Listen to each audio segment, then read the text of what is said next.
Well, good afternoon and welcome to Let's Talk here on WIN TV. I'm your host, Denise Rolark Barnes, publisher of the Washington Informer. And today we have a great lineup of guests for you. So I'm so glad you're with us, and hopefully you will tell folks to join us because they don't want to miss this show today. First, we have Reverend Lennox Yearwood Jr., President and CEO of the now in its 20th year Hip Hop Caucus, joining us to talk about environmental justice as we close out Earth Month. And following Reverend Yearwood, we're going to have Florizel Lassiter, President and CEO of the Corporate Council on Africa, here to talk about the upcoming U.S.-Africa Business Summit being held in Dallas, Texas next month, actually May 6th through the 9th. You'll want to hear about that. And then finally, we're going to close out Financial Literacy Month with Ben James Brown, Vice President of Financial Health at Wells Fargo, and Mark Harris, Director of Education Activities for the Alpha Phi Alpha Fraternity Incorporated, Omicron Eta Lambda chapter, who are going to discuss a program tailored for students right here in the District of Columbia to help navigate economic challenges and opportunities. So as I said, we've got a great lineup of guests with some great information, and I'm so glad. What makes it most exciting is that you're here with us. Now, I hope you've picked up a copy of this week's Washington Informer. I always like to show the print edition because people always ask, are you still printing a newspaper? And I have to say, yes, we are, because that's what our readers want. And some of us just love to still feel that ink between those pages between our fingers. So we hope you picked up a copy, which inside this edition is our Earth Day, a special, well, actually it's not Earth Day, it's our the WI Bridge edition. And, that's a monthly publication. I'm trying to pull it out for you so that you can see it. And that's the environmental issue. But this week we have our Bridge edition, which is focusing on, again, Earth Day, which was Monday, April the 22nd. And of course, the theme this year is plastic versus people, or people versus plastic. But at any rate, that's what's in this issue, and some very, very wonderful articles highlighting what's going on in the DMV as folks are challenging some of the environmental issues that are impacting our community. I want to say before I go on that the Bridge had a wonderful event just last night at Hill Prince, a nice restaurant, Black-owned restaurant. You all may remember Chef, help me, Chef. Anyway, our wonderful chef is going to come to me in a second, but who owns Hill Prince. If you haven't been there, it's at 1331 H Street Northeast. Chef Rock, I'm sorry, I don't know why I couldn't remember that, but Chef Rock owns Hill Prince at 1331 H Street. It's a great venue for wonderful events. And there were close to about 150 folks there with a great panel. Well, you all heard Lafayette last week interviewing some of the panelists on WIN TV. So they were there last night. Great, wonderful food, great music, sustainable drinks, all of that. It was a wonderful event. And so I just wanted to give the Bridge and the folks that pulled that together a shout out for the first salon. And, Misha, our editor, likes to say it in a different way, salon or something like that. But anyway, we call it a salon. So it was a great event. And we're going to just stay tuned for more like that, because we're going to be doing those in the future. And we certainly want you to come out and join us. So an extension from that is our show today, which I think we have some great guests. Especially Reverend Yearwood, who's going to talk to us about environmental justice, sustainability, and the action that's taking place in our community to make sure that we, as he says, are able to continue not only to survive, but thrive. So again, I hope you picked up a copy of the Informer. Also want you to know that you can get the digital copy by visiting our website at washingtoninformer.com. And please share today's broadcast on your social media platforms and follow us on Facebook, Instagram, X, TikTok, Threads, Nextdoor, LinkedIn, and YouTube. Wherever you are, we are. And we want to make sure that you can share all of this great programming that we put together just for you with your friends and colleagues so that they can learn more about the news that impacts our community. We also ask that you would sign up or subscribe to our YouTube channel at Washington Informer TV. No spaces here on YouTube. So please sign up. We are trying to get that to that 1,000 mark. It shouldn't be hard, but it's been a little challenging for us. So we're going to have a little, we're almost there. So we certainly would like for you to help us to get to that goal or even exceed that goal. So we are asking for your support. So before we start our program, let's take a moment to watch this weekly news broadcast brought to you by Curtis Knowles. This is Curtis Knowles with WIN TV News. Prince George's County is now taking applications for security camera reimbursement roughly 13 months after initially approving the plan. The rebate program offers residents, businesses, and organizations up to $200 for new camera system purchases and $100 to help offset subscription costs to store video footage. The bill that made the program possible is known as the Jay's Act New Law, in honor of the 13-year-old who was murdered in November of 2022. Originally, the rebate program was intended to be countrywide, but budget difficulties forced the county to narrow the scope of where it will be offered. And for now, the program will only be open to certain police-identified priority areas, which include Langley Park, Walker Mill, and Glass Manor. Anyone applying for the rebate must have purchased their cameras after July 1st, 2023, and applications will take between 45 and 90 days to be processed. DC is launching a teacher apprenticeship program that city leaders say will extend the teaching pipeline in some of the most high-demand subject areas. The program will allow DC paraprofessionals and high school graduates to receive a free education while working in a city school. Through a partnership with the University of the District of Columbia and the University of the District of Columbia Community College, aspiring teachers will get coursework to complement on-the-job training. OSSC is expected to start enrolling candidates this fall, and the first cohort will likely include up to 50 people. Additional grant money could be used to increase the number of participants, and participants who graduate from the program will be eligible for an OSSC educator credential in elementary education, special education, or early childhood education. Legislation forcing TikTok's parent company to sell the video sharing platform or face a ban in the U.S. received President Biden's official sign-off Wednesday, but the newly minted law could be in for an uphill battle in court. The app's China-based owner ByteDance has already promised to sue, calling the measure unconstitutional. The law.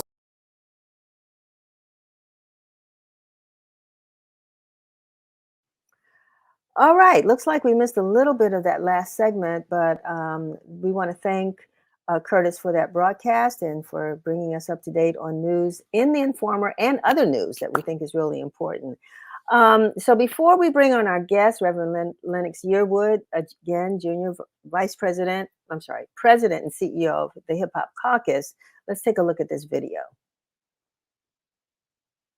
This is Curtis Knowles with. What's going on, y'all? This is Vic Mensa wishing a very happy and powerful 20th anniversary to the Hip Hop Caucus. 20 years of important work. I've been blessed to be working with the Hip Hop Caucus for almost 10 years now. And keep the movement going. We need y'all. Yes, sir.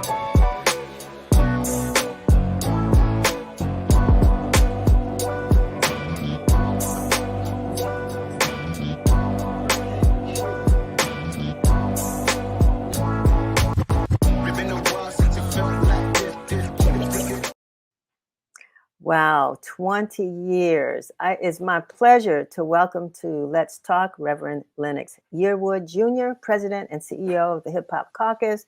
Welcome to Let's Talk.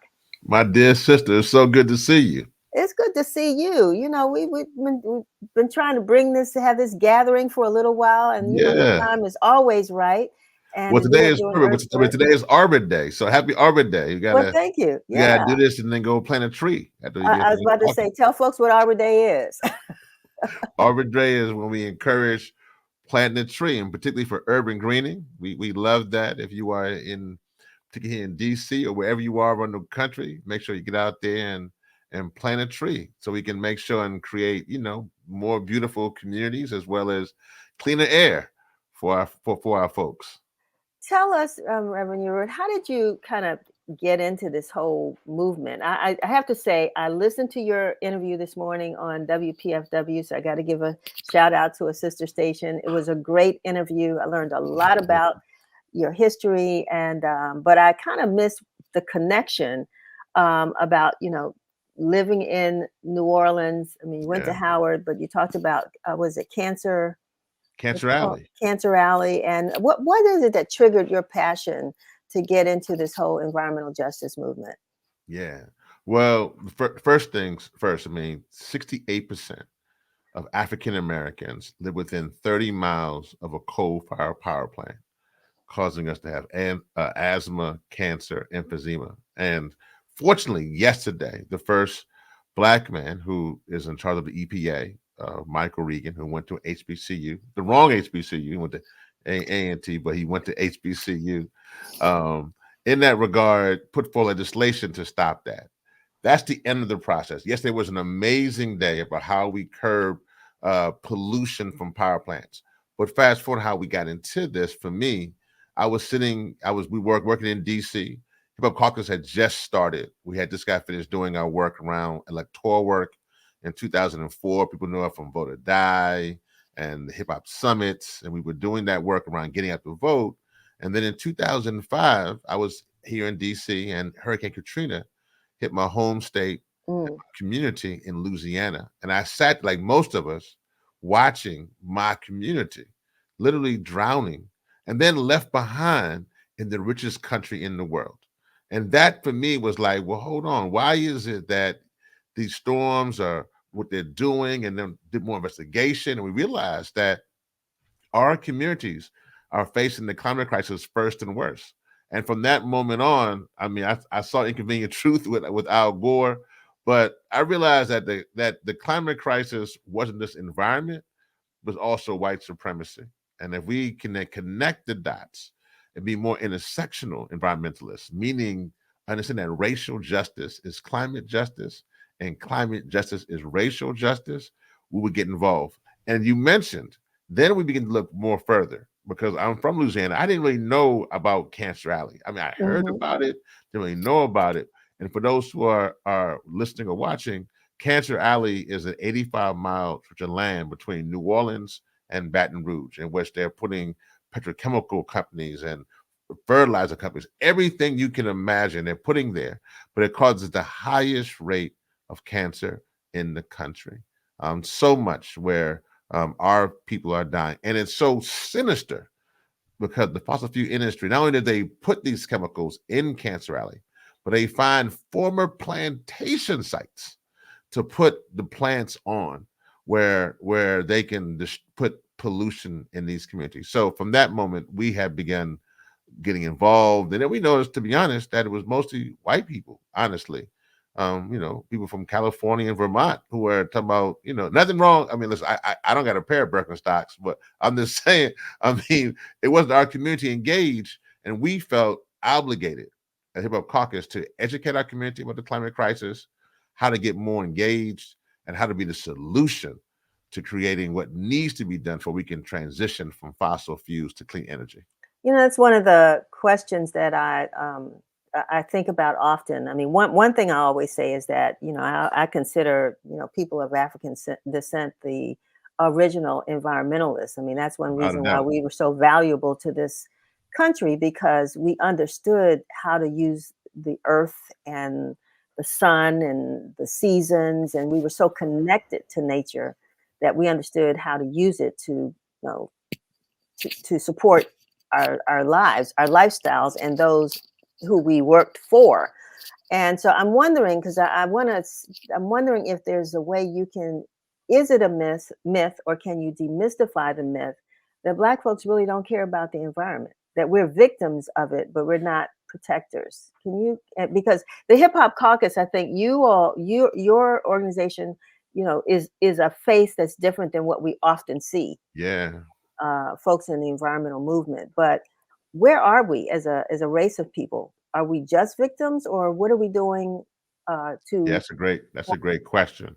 So it's important for people to know that our communities are most impacted, as I said before, by not only the climate crisis, but by pollution, and that happens here in America, or that also happens on the continent, happens in the Caribbean and the global South. And so we're impacted, and we're the ones least causing the crisis. So that's also Mhm. important to know that we're not the ones who are putting out the pollution and putting the carbon in the atmosphere. The point is this: that when the climate crisis, when you look back to the first, this is Earth Month and the first Earth Day, when Earth Day was first started in 1970, um, it was more of a protest, but even in that process, when it was created, it siloed itself from other movements. It siloed Mm. itself from the queer movement that was happening in New York, the feminist, womanist movement that was happening, the Black Pride movement. This is post Dr. King's assassination. So when you look at that time frame, they kind of siloed themselves. So even though it was everyone's problem, it really became a problem. It was more around tree hugging and conservation. And so people just figure, okay, well, that's not really our issue. Fast forward, literally to probably when the Markey Waxman bill was being put forth in Congress in 2011, we realized that, hold on, we're the ones who are most impacted by the climate crisis. And our community began to get more engaged and more involved. And now that has come full circle, in which environmental justice is a key component to federal legislation. And even furthermore, now billions of dollars, if not trillions of dollars, are now being put forth into our community. That's the section there. Because the one thing I don't want us to miss right now is that, yes, we suffer because of the climate crisis, but we can be the solution, and we can also create economic empowerment, because with the IRA, the Inflation Reduction Act, the Bipartisan Infrastructure Law, the CHIPS Acts, there is billions of dollars that has to go to our communities. And so we are now also missing out on the benefit of being the solution. And so we Mhm. want to fix that as well, to not only not be the ones who are suffering, but be the ones who can also be the solution to the crisis that's happening in our communities.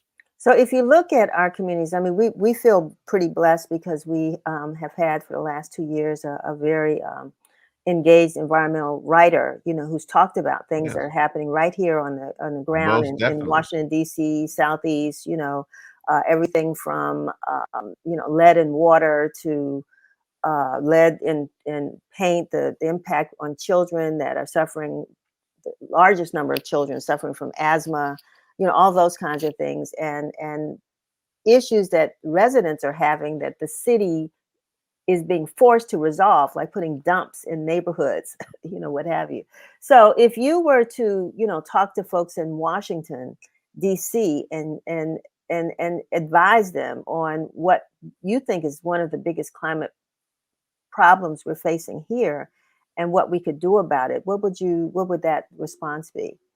Well, I want to get an answer. I want to give a shout out to the Washington Informer, because I think that how you guys have been handling the environment is critical. I think that you have been stellar in that. You actually broke one of the biggest climate stories last year in our community at the March on Washington. I was only one of the few speakers who spoke on climate. And then you noticed that there were plenty. Nothing. I mean, we want a minute of conversations, but to have only 3 to 5 minutes. The Washington Informer noticed that, put that forth, and then I saw that other papers and outlets were picking that story up. It was because of you breaking that story and noticing, and again, being at the March on Washington, seeing the disparities, seeing those stories not being connected, you brought that. I would say right now, the most important thing is to continue to reduce petrochemicals in our communities and petrochemical expansion. And when you say Um, petrochemicals now, I mhm. mean, what does that mean from a layman's standpoint? What are we Yeah. talking about? Well, petrochemicals are pretty much oil and gas. Hmm. That's pretty much what that is. And oil and gas refineries are in our communities. And the fossil fuel industry, which realizes that they are losing. I mean, they realize now that they are going to run out of a product. And so they have to transition. And so one of those transitions is into petrochemicals and into plastics. And so, which is, people who don't know, plastics are mostly made out of oil and gas. And there's certain things we need out of plastic, but we don't need everything out of plastic. We just be very, very clear on that. And so the number one thing we need for us is to stop the expansion of petrochemicals throughout this country, because that again is mostly in our communities throughout. Vinyl chloride, which was the thing that exploded in East Palestine, is a petrochemical. Mm. And that's the thing that was created in Houston and then shipped through East Palestine, Ohio, which had exploded. But we need to reduce that. The second thing I think, which is very important, is that we really need to ensure that the money that is being put forth out of the IRA, the Inflation Reduction Act, that our community is benefiting, is educated, and understand that literally the billions of dollars that is coming to our community right now, that we are there to accept those dollars, to understand what it means to use those dollars to create from EV charging stations, solar, to be able to educate our community on the climate crisis. That's number two. And then three, I think the third thing that's really important is clean air and clean water. Mm-hmm. My hat here is about Flint. This it marks 10 years since 2014 since Flint had the Flint water crisis, and they still don't have clean air. Right. And so in our communities, from Baltimore to Newark to DC, to Flint to LA, we need to make sure that we have clean air and clean water.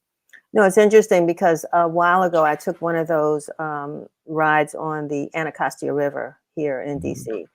And we were told that one of the biggest pollutants to the Anacostia River, of all things, was dog poop.